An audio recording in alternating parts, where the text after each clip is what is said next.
Mark 6:30. The apostles returned to Jesus and told him all they had done and taught. And he said to them, "Come away by yourselves to a desolate place and rest a while."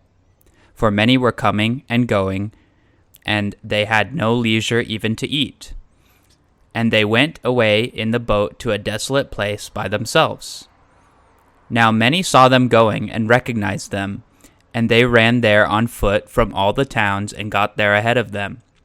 When he went ashore, he saw a great crowd, and he had compassion on them, because they were like sheep without a shepherd, and he began to teach them many things. And when it grew late, his disciples came to him and said, "This is a desolate place, and the hour is now late. Send them away to go into the surrounding countryside and villages and buy themselves something to eat." But he answered them, "You give them something to eat." And they said to him, "Shall we go and buy 200 denarii worth of bread and give it to them to eat?" And he said to them, "How many loaves do you have? Go and see." And when they had found out, they said, 5, and 2 fish. Then he commanded them all to sit down in groups on the green grass. So they sat down in groups by hundreds and by 50s. And taking the 5 loaves and the 2 fish, he looked up to heaven and said a blessing, and broke the loaves and gave them to the disciples to set before the people. And he divided the 2 fish among them all. And they all ate and were satisfied. And they took up 12 baskets full of broken pieces and of fish. And those who ate the loaves were 5,000 men. Immediately he made his disciples get into the boat and go before him on the other side, to Bethsaida, while he dismissed the crowd. And after he had taken leave of them, he went up to the mountain to pray. And when evening came, the boat was out on the sea, and he was alone on the land. And he saw that they were making headway painfully, for the wind was against them. And about the 4th watch of the night he came to them, walking on the sea. He meant to pass by them, but when they saw him walking on the sea, they thought it was a ghost, and they cried out. For they all saw him, and were terrified. But immediately he spoke to them and said, "Take heart, it is I, do not be afraid." And he got into the boat with them, and the wind ceased, and they were utterly astounded. For they did not understand about the loaves, but their hearts were hardened. When they had crossed over, they came to land at Gennesaret, and moored to the shore. And when they got out of the boat, the people immediately recognized him, and ran about the whole region, and began to bring the sick people on their beds to wherever they heard he was. And whenever he came, in villages, cities, or countryside, they laid the sick in the marketplaces, and implored him that they might touch even the fringe of his garment. And as many as touched it were made well. Chapter 7. Now when the Pharisees gathered to him, with some of the scribes who had come from Jerusalem, they saw that some of his disciples ate with hands that were defiled, that is, unwashed. For the Pharisees and all the Jews do not eat unless they wash their hands properly, holding to the tradition of the elders. And when they come from the marketplace, they do not eat unless they wash. And there are many other traditions that they observe, such as the washing of cups and pots and copper vessels and dining couches. And the Pharisees and the scribe asked him, "Why do your disciples not walk according to the tradition of the elders, but eat with defiled hands?" And he said to them, "Well did Isaiah prophesy of you hypocrites, and as it is written, 'This people honor me with their lips, but their heart is far from me. In vain do they worship me, teaching as doctrines the commandments of men. You leave the commandments of God and behold to the tradition of men.' And he said to them, 'You have a fine way of rejecting the commandment of God in order to establish your tradition. For Moses said, "Honor your father and your mother, and whoever reviles father or mother must surely die." But you say, if a man tells his father or his mother, "Whatever you would have gained from me is korban," that is, given to God, then you no longer permit him to do anything for his father or mother, thus making void the word of God by your tradition that you have handed down, and many such things you do." And he called the people to him again and said to them, "Hear me, all of you, and understand. There is nothing outside a person that by going into him can defile him, but the things that come out of a person are what defile him." And when he had entered the house and left the people, his disciples asked him about the parable, and he said to them, "Then are you also without understanding? Do you not see that whatever goes into a person from outside cannot defile him, since it enters not his heart, but his stomach, and is expelled?" Thus he declared all foods clean. And he said, "What comes out of a person is what defiles him. For from within, out of the heart of man, comes evil thoughts, sexual immorality, theft, murder, adultery, coveting, wickedness, deceit, sensuality, envy, slander, pride, foolishness. All these evil things come from within, and they defile a person."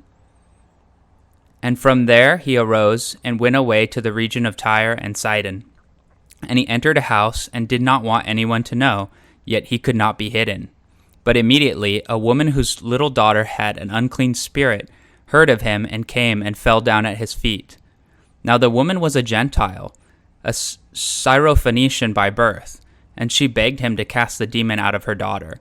And he said to her, "Let the children be fed first, for it is not right to take the children's bread and throw it to the dogs."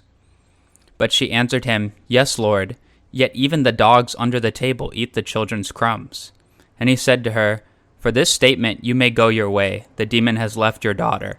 And she went home and found the child lying in bed, and the demon had gone.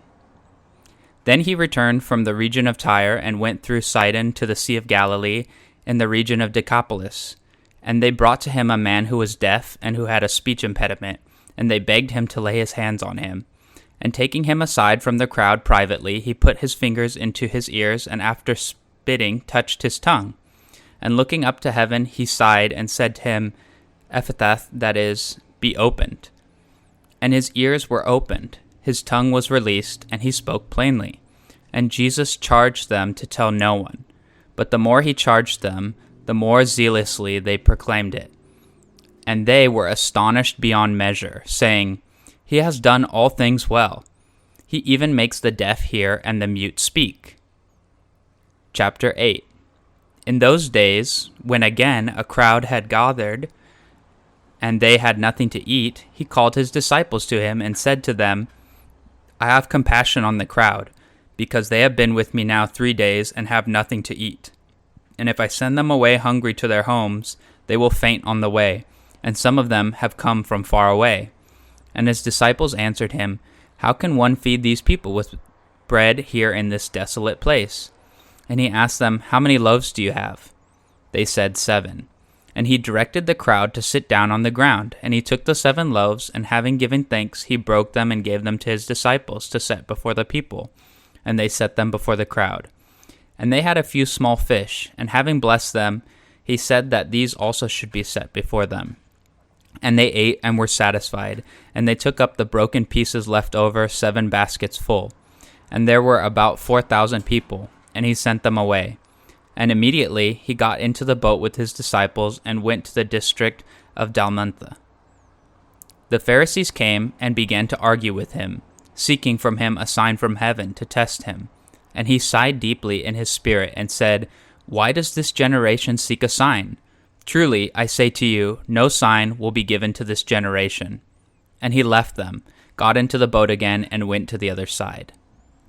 Now they had forgotten to bring bread, and they had only 1 loaf with them in the boat. And he cautioned them, saying, "Watch out, beware of leaven of the Pharisees and the leaven of Herod."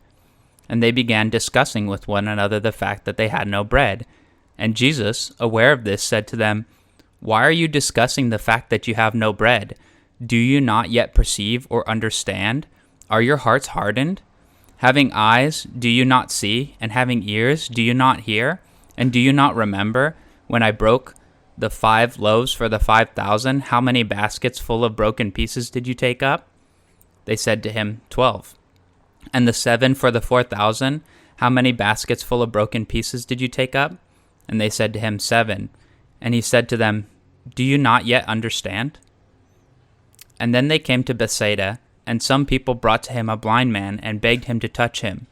And he took the blind man by the hand and led him out of the village. And when he had spit on his eyes and laid his hands on him, he asked him, "Do you see anything?" And he looked up and said, "I see people, but they look like trees, walking." Then Jesus laid his hands on his eyes again, and he opened his eyes, and his sight was restored, and he saw everything clearly. And he sent him to his home, saying, "Do not even enter the village." And Jesus went on with his disciples to the villages of Caesarea Philippi, and on the way he asked his disciples, "Who do people say that I am?" And they told him, "John the Baptist, and others say Elijah, and others one of the prophets." And he asked them, "But who do you say I am?" Peter answered him, "You are the Christ." And he strictly charged them not to tell anyone about him. And he began to teach them that the Son of Man must suffer many things and be rejected by the elders and the chief priests and the scribes and be killed, and after 3 days rise again. And he said this plainly. And Peter took him aside and began to rebuke him. But turning and seeing his disciples, he rebuked Peter and said, "Get behind me, Satan, for you are not setting your mind on the things of God, but on the things of man." And calling the crowd to him with his disciples, he said to them, "If anyone would come after me, let him deny himself, take up his cross, and follow me. For whoever would save his life will lose it, but whoever loses his life for my sake and the gospel's will save it. For what does it profit a man to gain the whole world and forfeit his soul? For what can a man give in return for his soul? For whoever is ashamed of me and my words in this adulterous and sinful generation, of him will the Son of Man be ashamed when he comes to the glory of his Father with the holy angels." And he said to them, "Truly I say to you, there are some standing here who will not taste death until they see the kingdom of God after it has come with power."